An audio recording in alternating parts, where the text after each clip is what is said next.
I wanted to say a few words about the class of 2024. When you come to Midland as a freshman, you learn a lot of things in a very short amount of time.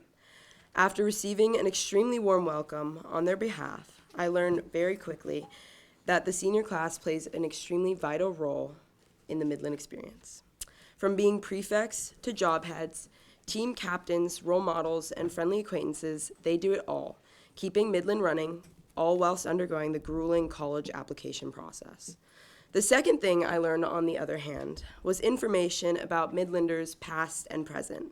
I heard many stories about each of the classes, the people in them, what their dynamics were, some hilarious stories, outrageous lore, and of course the classic who dated who. However, nothing could have prepared me for the background information I would receive about the sophomore class at the time, the class of 2024 that stands before you here today. These sophomores were commonly known as the COVID class because they started their freshman year in 2020 during the global pandemic. Their situation was unlike any of the other classes that came before and after them. Contrary to Midland's core values, they experienced their first year here through a series of screens. While they were surrounded by the rolling foothills stretching north to meet Grass Mountain and the Alamo Pintado that rushes in the spring, the class of 2024 was restricted to their cabins to engage in some not-so-experiential learning via Zoom. As the year went on, they were eventually able to attend outside classes, which actually sounded quite pleasant to me. That was until I was reminded by a few of them that winter mornings do exist. I have a hard time imagining being able to efficiently demonstrate problem-solving skills in math or engaging with complexities of social justice in humanities classes at 8:30 a.m. in the thick of February. The closest thing I had to this experience my freshman year was probably a morning class in Lumberyard, thanks to Midland 101, of course. Despite the chilly winter mornings, what's even harder to imagine was the fully masked freshman year experiential week in the spring, a 5-day trek between the Midland campus and Naira, which consisted of many creek crossings and a chance to summit the notorious Grass Mountain. Upon discovering that I was this year's junior speaker, I decided to do some research on the alleged stories that had occurred before my time, and here's what I found. While spring and winter held their own experiences, for the mighty handful of students that decided to do cross-country, nothing compared to the fall. I hear a lot of people complain about cross-country, and I understand. It's not necessarily my cup of tea either. But you know what could make a hot and sticky cross-country season worse? A mask. And on all accounts, it did. Now, my class didn't fully escape these masks either, but we were very lucky that they were the only thing that stood between us. The class of 2024, however, experienced a distance beyond 6 feet, and it began to cause tears in their class dynamics. From cohorts to staggered mealtimes and plexiglass dividers, there had been constant barriers on the road towards connection and unity. A lot of them hadn't even had full conversations with each other. That was until their sophomore year, when my class came into the picture as freshmen. While I experienced my own class bonding for the first time as new students, I watched the sophomores do the same. The setbacks these current seniors experienced their freshman year did not stop them from finding connection and taking advantage of all that Midland had to offer. Now they stand in front of you today, not just as individuals, but as a class. Aside from fostering or expanding on pre-existing relationships, one of the coolest parts that I got to witness out of all of this was the way this class has welcomed the transfer students they've had throughout the years. I want to acknowledge that not everybody that sits on this stage had experienced the wrath of a sweaty mask or had been grouped into a cohort. A few of them I had gotten to know before the rest of their class at my new student orientation, and others I met during my sophomore year as new juniors. Despite not experiencing the scarce instances of bonding freshman year or engaging in the big strides of connection taken their sophomore year, I have never had to question their place in the class of 2024. Why? Because these seniors have continued to foster a sense of connection throughout the rest of their Midland experience. It seemed as though, with every passing year, I only watched them grow closer and closer until they were finally ready to lead the school this year. Out of my 3 years spent at Midland, I have never seen a class step into the roles of senior leaders as quickly and gracefully as the one right here. Last year was an oddly difficult year for the Midland community, and by that I mean, let's just say, student council was quite busy on half holidays, and the Run Lap course had never seen so much action in 1 year. And A negative outlook impaired the vision of a large majority of the student body, and I would be lying if I were to say that I didn't fall victim to this mindset as well. Yet, upon returning to campus this year as a junior, I noticed an immediate shift in the culture at Midland.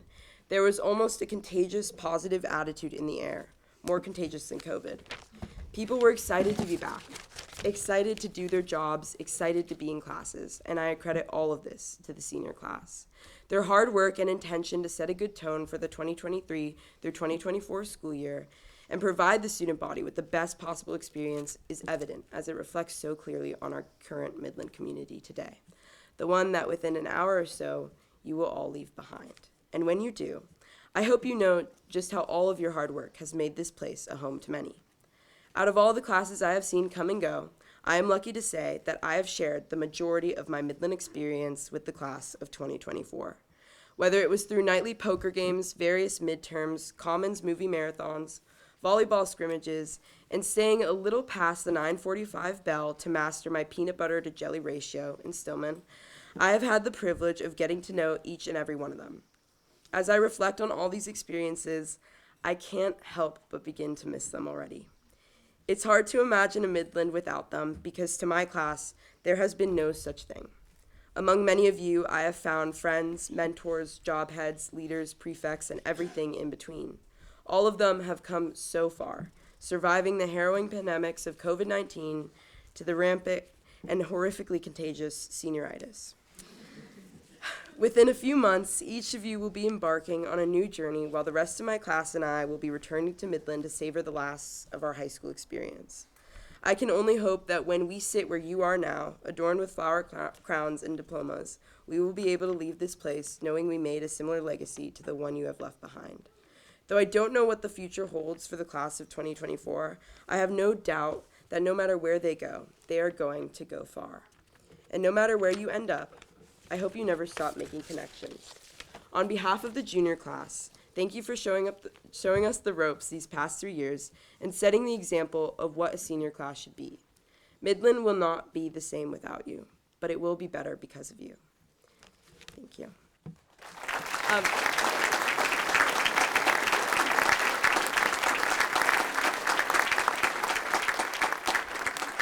Now I present the senior class speaker, Ayanna Hopkins-Alana.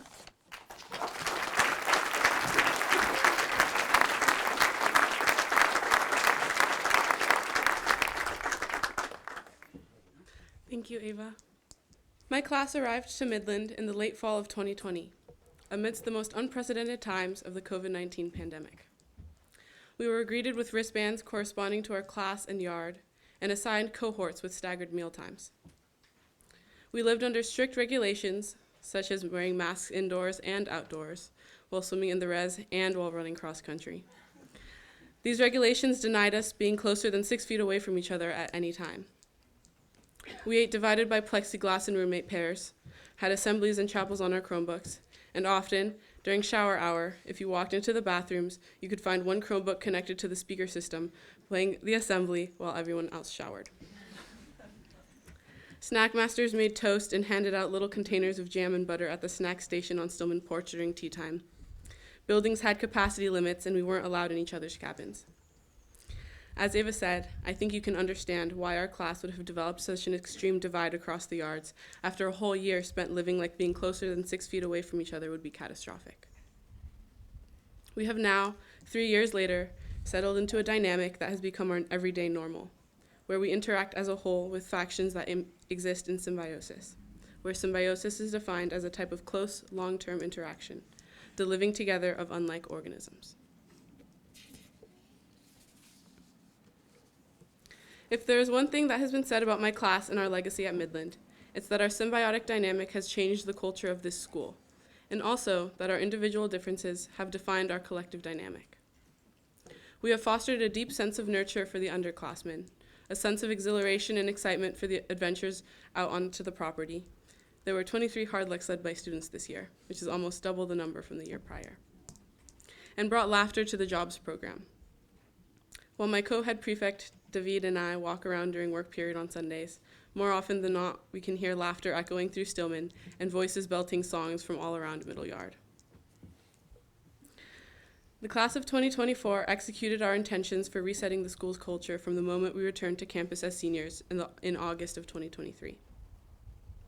I have seen this in the way prefects have spent hours of their free time with their prefectees, offering guidance and acting as crucial role models in order to build the foundations of their prefectees' resilience, independence, and capacity to uphold the values Midland strives to ingrain in the students that pass through its wooden walls and across its dusty steps: self-reliance, responsibility to community and the environment. I have seen these values in pole barn when the senior boys spend half holidays shooting hoops, playing GeoGuessr, or hard looking at Tank Mesa, cooking up pounds and pounds of meat. The senior girls spending hours out at the creek basking in the sun with books and journals, picnicking on the bowl, hard looking at grassy knoll, and seniors from both yards hiking with their dogs in the rain, playing soccer and throwing a frisbee around during field dinner. And in our class's dedication to each experiential week project we have tackled: backpacking around the hundreds of miles we are lucky to call our backyard, constructing the pergola out at the farm, building houses, and this past year, putting the roof on senior cabin, clearing out trails, and building stairs to our beloved dam. I have grappled with what to say in this speech since I found out I would be giving it 2 months ago, and was finally able to write it over our senior trip just 2 days ago. Standing here now is a distinctly liminal feeling of being on the threshold between childhood and adulthood. The past few weeks have been pregnant with anticipation for this day, and overflowing with the sense of loss and bittersweet nostalgia that today has brought. There are several words in languages all around the world that try to grasp onto the phenomenon of leaving, and the nostalgia that is brought with going away from a place and people that have been a significant part of you. Lately, I have been listening to a lot of Ethiopian jazz in the art room during senior hour or in the wood shop after work period. Some might call it coincidence, but I think subconsciously this genre of music has been dominating my listening habits because of the feelings it stirs up. This genre of music is called tiseta, which is an Amharic word that has multiple meanings. It is a genre of folk music, ballad and blues, that evoke feelings of loss, longing, and memories. And though there is no direct translation to English, the closest phrase to describe the word's meaning is the feeling of nostalgia. As you all might have heard last night during the slideshow, the theme of David's album is central to the phenomenon that this word and genre of music evokes. It makes sense that this would be the theme that developed out of his senior project, a feeling of bittersweetness mixed with loss and memories. That feeling of nostalgia and collective reminiscence has washed over moments of silence during senior hour. And mostly, the past few weeks have been full of feeling as time being out of joint with itself, social life in transition, and swelling liminal space. This quote by Terry Pratchett, an English author, has been central to me for the past 2 years as the class of 2024 has started to wrap up our tenure at Midland and hand off the baton to the class of 2025. It goes like this. Why do you go away? So that you can come back. So that you can see the place you came from with new eyes and extra colors. And the people there see you differently too. Coming back to where you started is not the same as never leaving.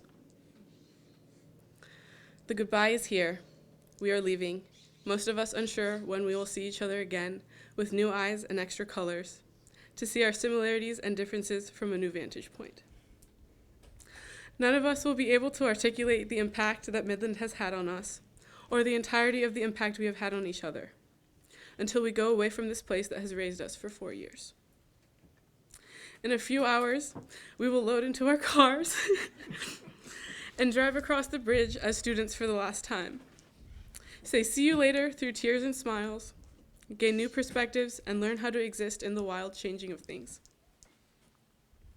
Some of us may never return to Midland again, but regardless of when or if we return, and when or if we see each other again, the memories and growth we have gained from living here for a moment in the timeline of everything we have ahead of us will stay with us for the rest of our lifetimes.